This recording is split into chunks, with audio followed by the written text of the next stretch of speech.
ওই সামান্য রাস্তার জমি রাস্তা যে অবস্থায় আছে ওই অবস্থায়।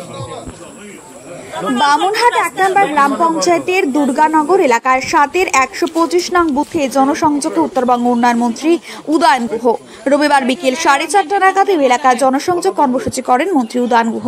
এদিন তার সাথে সেখানে উপস্থিত ছিলেন দিনহাটা ২ নম্বর ব্লক তৃণমূল কংগ্রেসের সভাপতি দীপক কুমার ভট্টাচার্য সহ আরও অন্যান্যরা। মানুষের বাড়ি বাড়ি পৌঁছে সমস্যা, অভাব, অভিযোগ সবকিছু শোনেন এবং দ্রুত সমাধানে আশ্বাস দেন মন্ত্রী উদয়ন গুহ। তোমরা লক্ষ্মীর ভান্ডার পান? হ্যালো হয় নাই, বন্ধ হচ্ছে, তাহলে অন্য কোনো না সামনে দেখেন না কি অবস্থা, মানে রাস্তা দেখার জন্যই কি আছে না আছে বলেন।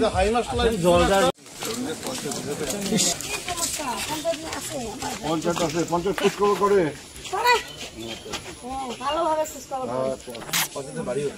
তোমার পাশে থাকবো। ঠিক আছে।